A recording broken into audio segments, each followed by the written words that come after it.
Jadi sangat terlatih itu dikenal dengan expert. Pada perusahaan itu biasanya yang digunakan adalah sangat terlatih. Itu dia tidak banyak. Dia biasanya menggunakan 3 atau sampai 5 orang. Apa bedanya tidak terlatih, agak terlatih, terlatih dan sangat terlatih atau expert? Jadi kalau tidak terlatih itu dikenal dengan istilah panelis konsumen atau panelis awam. Jadi sama sekali dia tidak mengenal, tidak mengetahui metode, cara ataupun bahkan sampelnya.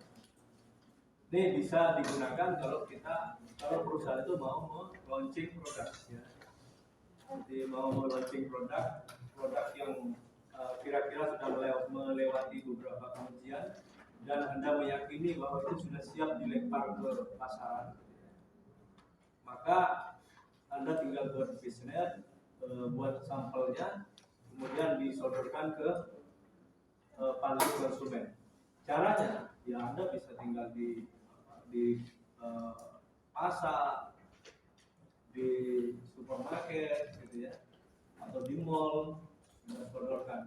Yang Anda tidak ada hubungan apa-apa. Ini paling tidak jumlahnya 80 minimal. Tapi pertanyaannya jangan kuesionernya jangan panjang sekali, gitu ya. Sederhana, singkat saja tapi mudah dipahami. Misalnya hanya centang saja, atau kalau komennya sedikit saja. Jadi statistiknya pakai distribusi binomial. Ini biasanya kalau menggunakan statistik yang non parametrik. Kemudian yang berikutnya adalah duo trio. Ya, duo trio atau segitiga ini hampir sama. Jadi kalau duo trio barangkali membandingkan 2 sampel dengan pembanding 1 referennya. Kemudian kalau segitiga itu mencari yang sama di antara 3 sampel. Jadi panelisnya agak terlatih dan terlatih. Agak terlatih itu biasanya yang masuk agak terlatih adalah mahasiswa atau mungkin panelis yang dikumpulkan dulu di ruangan, kemudian dijelaskan tentang terkait dengan analisa sensorik yang akan dilakukan, dijelaskan metodenya, dijelaskan bagaimana panitia uji itu ingin tahu terhadap kesan yang didapat, yang diperoleh oleh para responden atau panelis. Biasanya panelisnya diberi penjelasan dulu, di briefing istilahnya, dikumpulkan. Beda dengan yang awam sama sekali tidak paham. Tapi kalau agak terlatih itu dikumpulkan lebih dahulu, dijelaskan.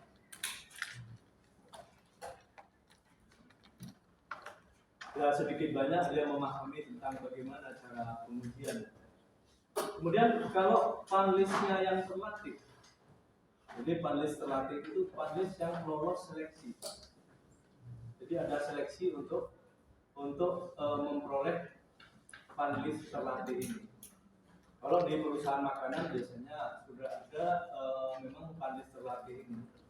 Jadi dari beberapa individu, misalnya pekerja perusahaan, gitu ya, ada sebanyak 50. Kita ingin menjaring menjadi beberapa panelis terlatih. Ada target, ada 20 atau 25. Jadi dari 50 yang dikumpul itu nanti dilakukan pengujian.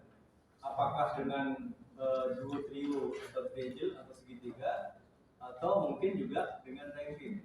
Biasanya yang efektif selain duo trio itu adalah ranking test. Jadi kalau duo trio hanya membedakan atau melihat kesamaan dan perbedaan sampel, tapi kalau penjenjangan atau ranking, Anda benar-benar nanti dites, gitu ya, sejauh mana kepekaannya. Jadi katakanlah untuk rasa manis, rasa gurih, aroma, gitu ya, aroma perisa yang sering biasanya apa, promotion misalnya alkohol, nanti konsentrasinya dibedakan,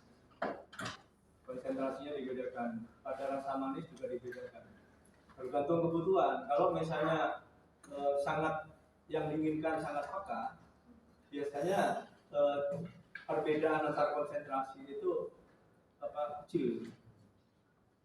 Tapi kalau hanya kepekaan yang biasa, kalau gula misalnya 0,5%, 10%, kemudian 15%, 20%, suruh mengurutkan tanpa tahu mana yang tinggi ataupun rendah. Kalau yang normal kan pasti bisa langsung mengurutkan. Tapi kalau yang sudah kepekaannya tinggi, itu perbedaan antar konsentrasi bisa dibuat rendah. Jadi 0, 1%, 2%, 3%, Anda diminta mengurutkan. Jadi kalau memang peka, terutama aroma, gitu ya, aroma. Manakala lolos, apakah sudah bisa menyandang terlatih? Belum. Nanti kalau sudah lolos, Anda disiapkan untuk kira-kira akan digunakan sebagai tester atau respondennya apa? Oh, nanti bekerja di tembakau. Ya, dijelaskan tentang perbedaan berbagai aroma dari daun tembakau. Teh, ya, teh. Jadi nanti dilatih dengan cita rasa aroma teh, flavor teh. Jadi ini baru dibiasakan. Itu baru masuk kategori terlatih. Jadi biasanya perusahaan juga mempercayakan pada lembaga yang memang mengeluarkan sertifikasi untuk ini. Nah, kalau masuk ke panelis yang sangat terlatih, jadi setelah terlatih itu dilatih lagi dengan keseharian dengan aroma itu, sehingga tidak perlu banyak-banyak dalam pengujian. Sakit misalnya kena flu, dan harus dilatih dulu baru bisa, karena ada gangguan di penciuman.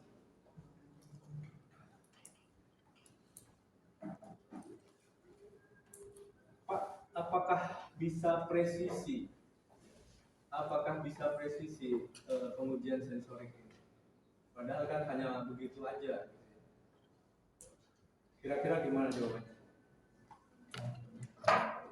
Apakah bisa presisi menetapkan bahwa cita rasanya itu bisa membedakan satu aroma dengan aroma lain, atau satu rasa dengan rasa yang lain? Gimana jawabannya?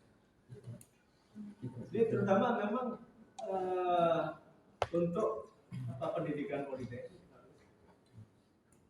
karena politeknik itu melatih skill, kan? bukan hanya logika, ya, bukan hanya kognitif, tapi psikomotorik. Jadi ibaratnya kalau misalnya yang otomotif itu, dengarkan aja, oh ini rusak, servonya Pak, oh ini hanya seal-nya. Jadi sama, teknologi pangan juga begitu. Anda harusnya sudah sangat peka, ya. Bukan hanya soal paham. Kalau kognitif universitas itu hanya juga dia harus paham. Kalau Anda lebih ke psikomotorik dan skill, apakah logikanya nggak kuat? Ya harus kuat juga, malah harus diuntungkan kalian. Makanya teori juga harus kuat, tapi kemampuan skillnya juga harus kuat, dan kesempatan itu Anda lebih besar dibandingkan mereka. Karena apa? Karena dalam kurikulum itu keseharian dia untuk praktek itu kurang. Kok tahu Pak? Ya tahu lah, ya. Karena dari sisi anggaran pembiayaan untuk S1 dan politeknik itu beda. Kita pembiayaan untuk praktikum itu besar.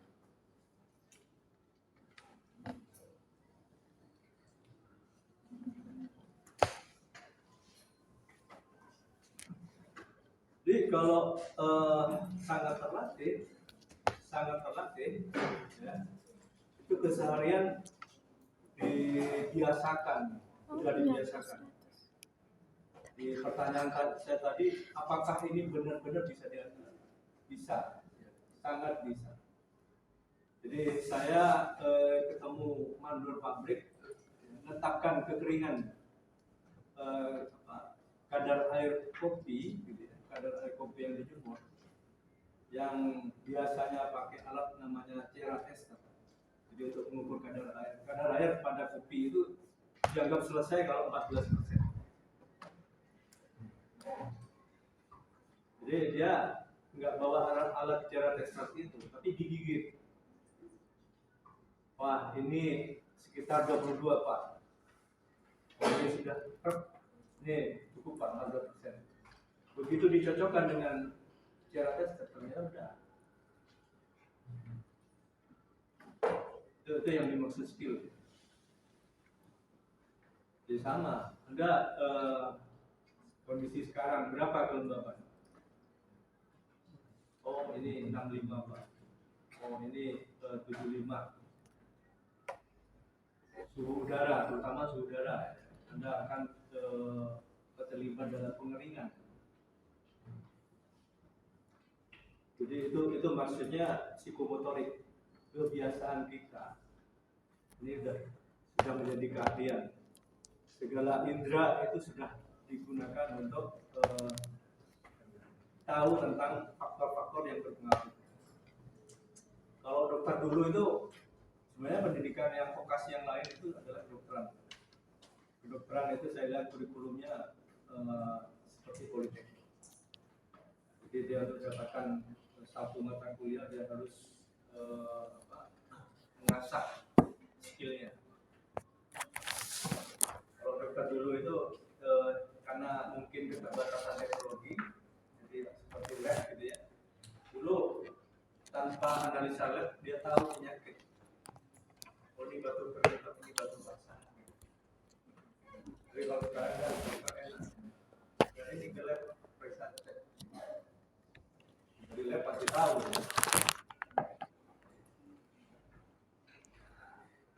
Jadi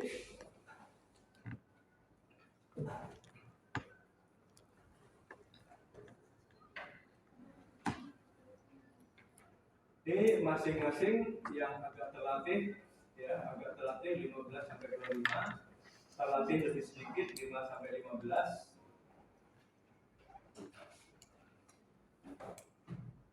Dua trio, segitiga, panjenjangan.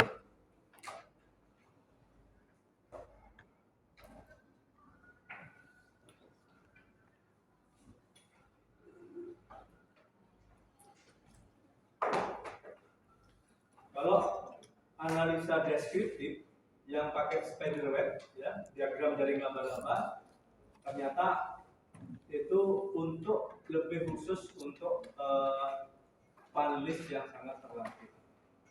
Ya. Tapi kenapa analisa deskriptif diberikan materinya kepada kalian? Ya biar kalian paham, gitu kan? Biar paham bahwa sebenarnya pekerjaannya seperti itu. Kemudian di sini ada hedonik. Hedonik lebih dikhususkan untuk yang tidak terlatih dan agak terlatih. Karena hedonik ini biasanya memang digunakan untuk pengujian-pengujian ya produk yang siap di launching.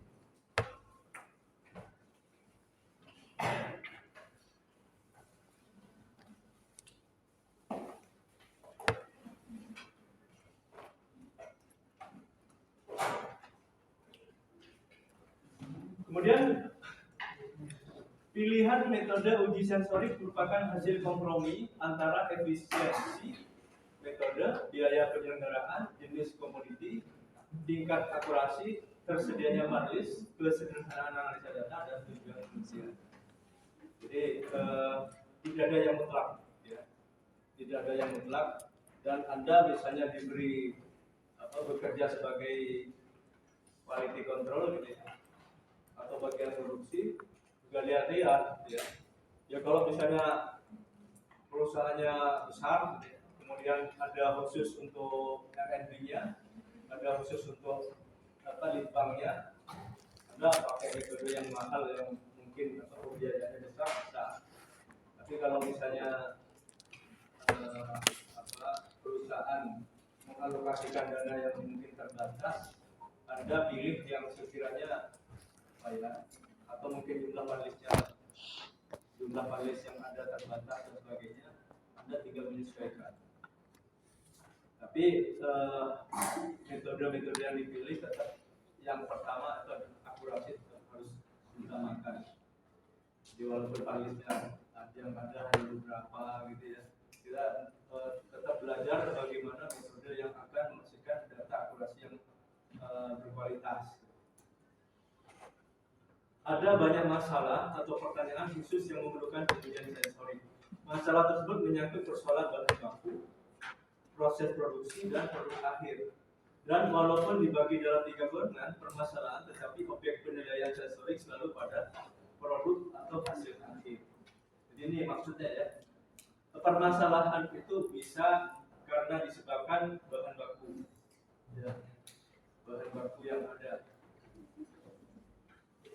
Gimana maksudnya? Jadi sering kita dihadapkan pada berbagai variasi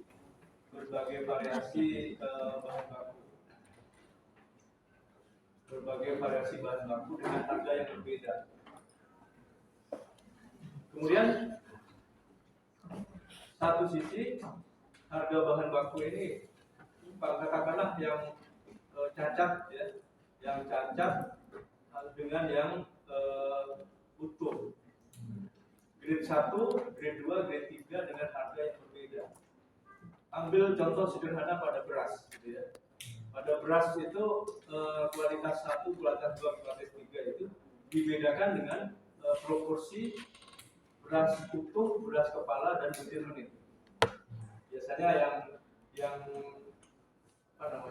murah itu yang banyak menirnya, ya kan? Yang mahal itu yang banyak beras utuhnya. Tapi yang utama juga untuk urunan. Nah, sekarang Anda kebetulan bergerak di memproduksi tepung beras, ya, bukan di restoran. Anda bergerak di tepung beras. Tepung beras itu tentunya tidak mempermasalahkan apakah itu beras utuh, apakah itu beras kepala, apakah itu beras menir, ya. Butir utuh, butir kepala, atau butir menir. Butir menir ada butir kesak gitu kan.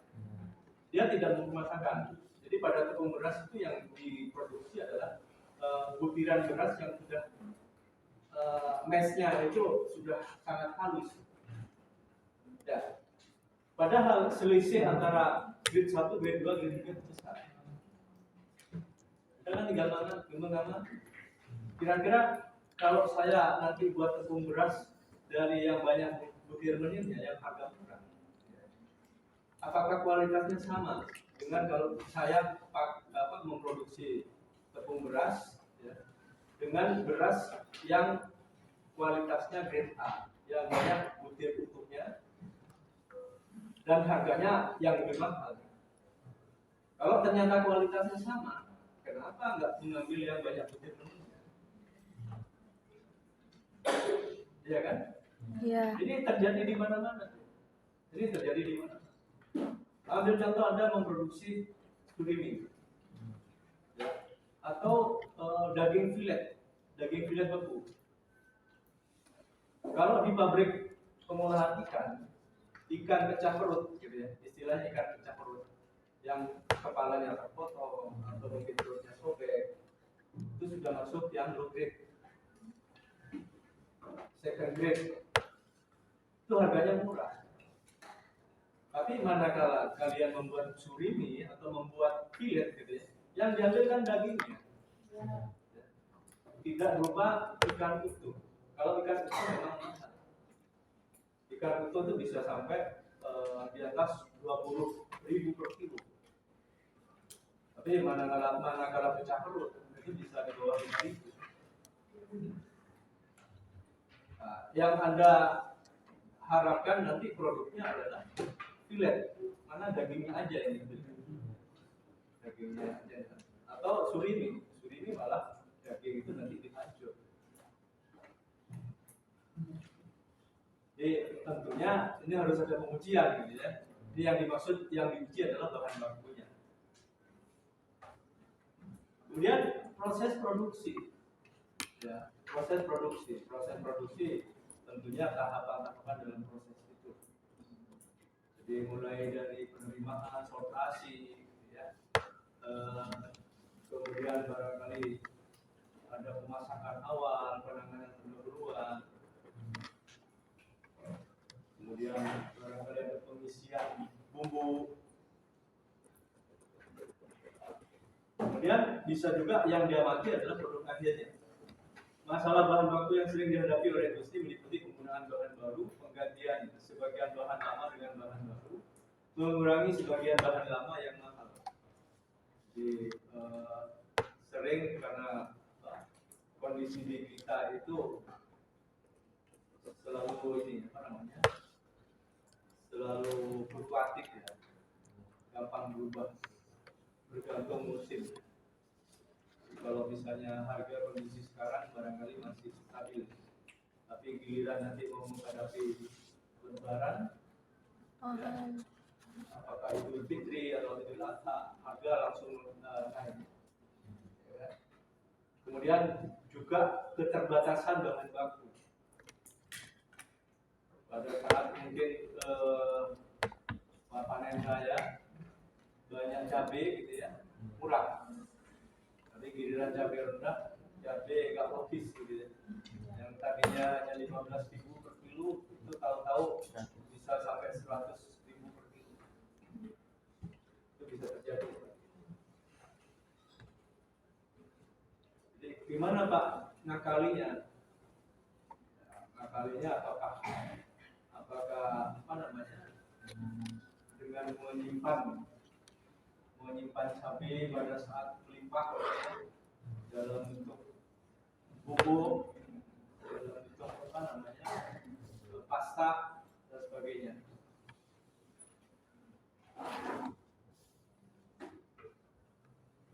Masalah pada proses produksi meliputi pengembangan produk baru, perbaikan produk, penggunaan alat baru, dan adaptasi proses. Masalahnya dipecahkan di daerah peralatan pengolahan. Contoh uji diambil langsung dari hasil proses di ruang pengolahan atau diambil dari produk tadi di gudang. Analisis contoh dilakukan baik secara objektif maupun secara subjektif.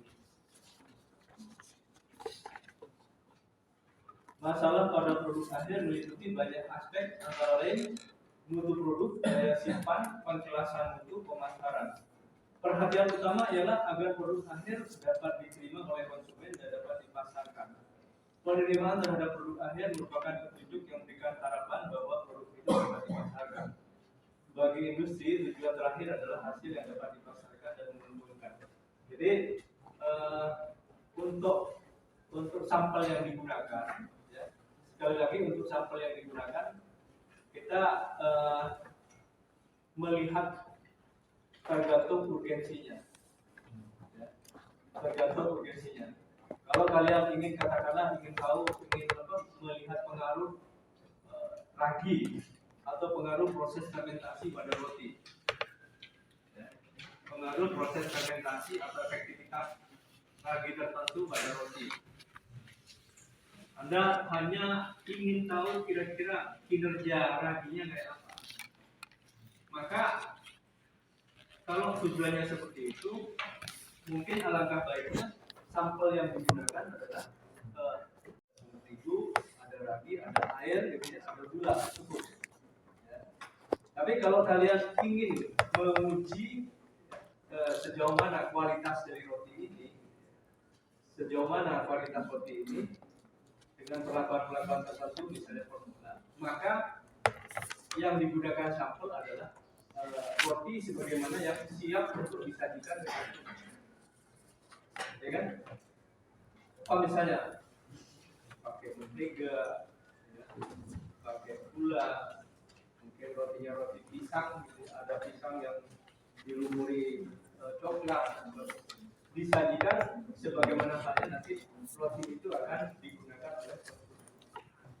kalau hanya ingin tahu pengaruh dari tadi, cukup membuat roti yang pakai adonan dasar saja. Ya. Ini ada pertanyaan? Belum.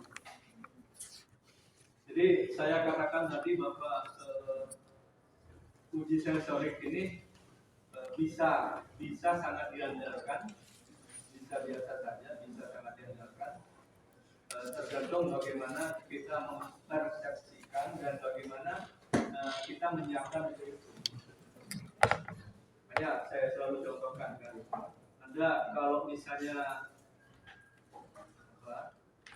sekali dua kali sih coba menebak gitu kan, ini panjangnya berapa, ini beratnya berapa, tanpa timbangan atau tanpa penggaris. Kemudian ini kira-kira mungkin antara berapa ini, mungkin sekitar 28 cm. Kemudian ada tunjukkan ya. 29 panjang. Nah, kalau terus-terusan Anda biasa menggunakan seperti ini, saya yakin mata Anda akan tajam, akan peka menetapkan berapa panjangnya barang.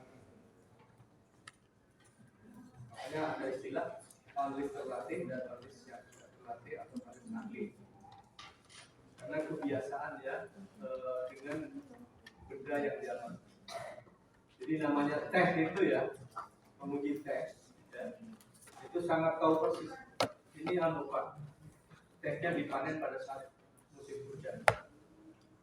Jadi aromanya kurang, atau ini jumurnya kurang. Jika dia tinggal negur, tolong buru-buru panen ini.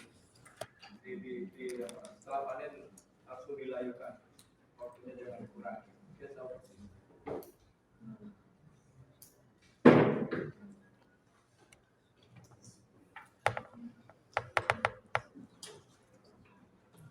Beberapa masalah yang memerlukan informasi pemecahan dari segi organoleptik, pengembangan produk, suatu produk baru yang khas maupun yang tiruan, secara umum perlu diketahui akseptabilitasnya. Untuk itu dapat dilakukan uji hidrolik dan uji perbedaan.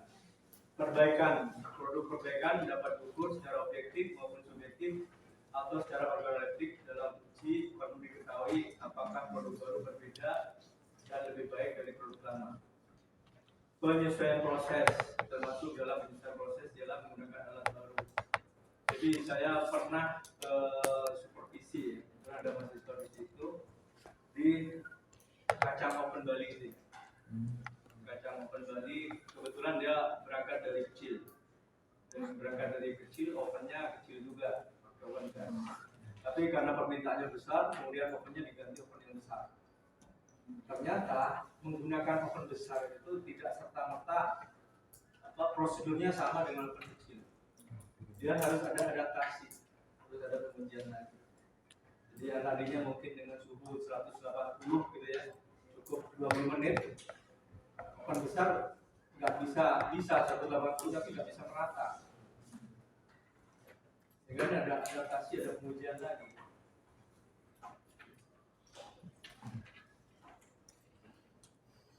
Kemudian yang keempat, mempertahankan mutu. Masalah yang sangat penting dalam industri adalah mempertahankan mutu dan keseragaman mutu. Agar hal tersebut dapat dicapai, maka perlu diperhatikan pengadaan bahan mentah, pengolahan, dan sebagainya. Saya kemarin supervisi ke mahasiswa yang praktek di Marimas.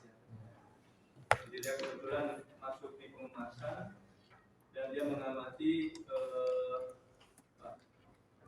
berbagai jenis mesin dengan konsistensi berat. Jadi konsistensi berat. Ternyata mesin itu makin lama dipakai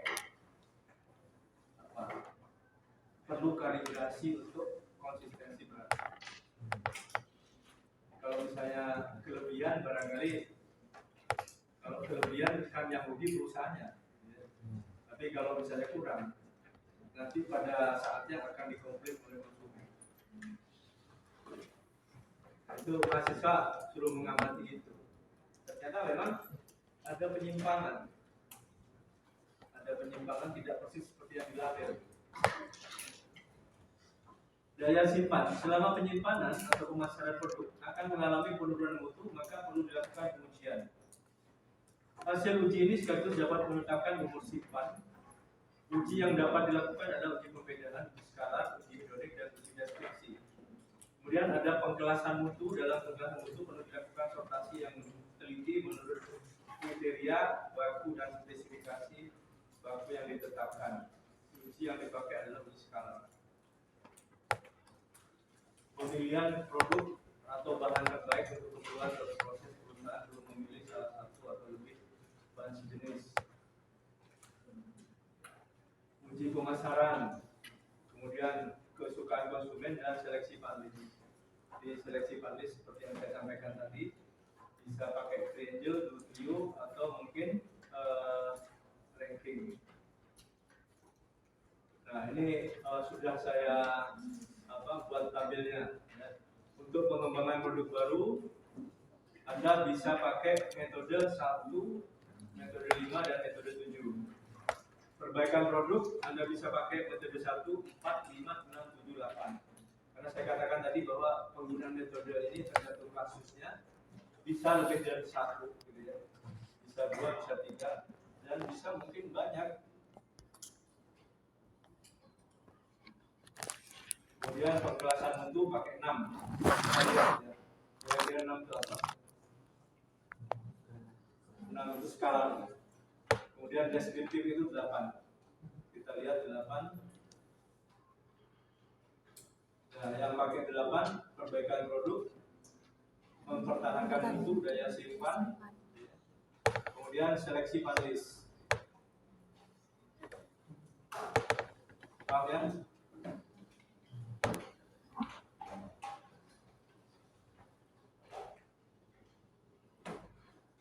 Ini saya pikir sudah kemarin ya. Kesalahan psikologis pada pengujian. Jadi kesalahan panelis tendensi sentral. Kesalahan panelis karena kecenderungan memberi nilai tengah pada skala nilai yang ada dan ragu-ragu memberikan nilai tertinggi. Ini sering ya. Bahkan bukan hanya pada responden, pada penilaian seperti juri, mungkin dosen juga, gitu ya. Kecuali kalau soalnya soal objektif, ya. Kayak ujian kan objektif. Tapi kalau seperti praktikum itu penilaian yang subjektif, jadi jarang yang bisa memberikan nilai tinggi atau rendah sekali. Walaupun mungkin ini mahasiswanya super gitu, tapi hampir nggak ada yang bisa yang memberikan nilai 100 gitu. Tapi kalau ujian objektif bisa, multiple choice atau isi. Jadi kalau kegiatan praktikum ini rajin, nggak mungkin ada nilai 100, paling nggak 85 atau 90. Jadi Anda jadi juri, ya. Jadi juri gambar atau cipta menu, atau mungkin juri nyanyi gitu ya, suaranya enak, ini agak top ini, nggak mungkin ada nilai 100 gitu. Nggak pernah ada 100, wah ini terbaik ini 100. Dia paling tinggi-tingginya 90 atau 95. Itu sudah sempurna. Ini namanya tendensi sentral. Masih ada keraguan-raguan berikan nilai yang sempurna. Kemudian kontras efek kesalahan karena melihat posisi sampel yang dinilai. Makanya harus diacak dan dikode ya. Jadi karena posisi letakkan posisi, karena juga warna atau tampilan atau wadah yang digunakan.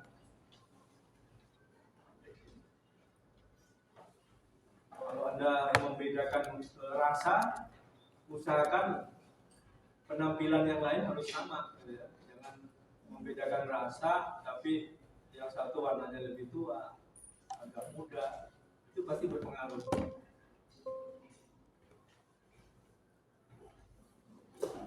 Expectation error. Jadi ada informasi yang diterima oleh panelis sebelum pengujian. Lulus error adanya sampel yang tidak seragam. Jadi saya kira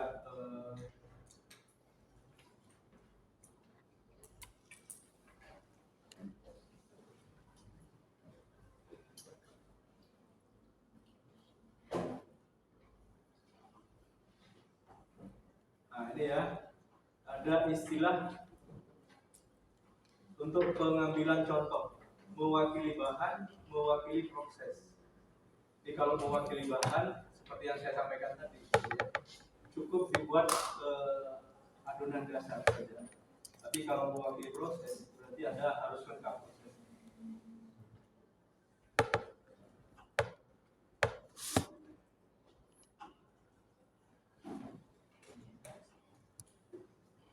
Pada uji pembedaan tidak mengubah flavor bahan, adonan dasar.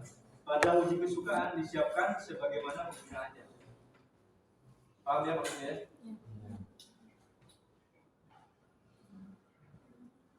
Kemudian cara menyajikan, ini harus dilihat betul ya, harus dilihat betul. Ada cara menyajikan bersama-sama, ada satu persatu. Kalau uji pembedaan itu bersama-sama. Tapi uji kesukaan seperti hedonik itu satu persatu. Hedonik itu satu ya, jangan bareng. Kalau bareng salah. Hingga kesan yang didapat itu kuat di sini. Diingat-ingat gitu. Kalau menurut saya ini lebih enak yang tadi. Jumlah sampel maksimum 6 untuk pengujian perbandingan pasangan, minimum 3. Jadi kalau lebih dari 6, pakai 10, pakai 7, pakai nggak boleh ya.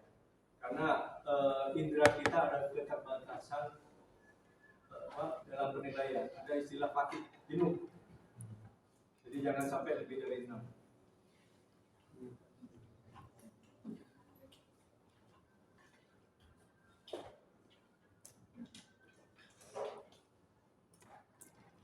Oke, ya cukup ya. Nanti saya kirim ke grup. Ada pertanyaan? Ada. Lengkap. Insyaallah. Siap aja ya. Insyaallah. Ya. Bismillah. Goodbye.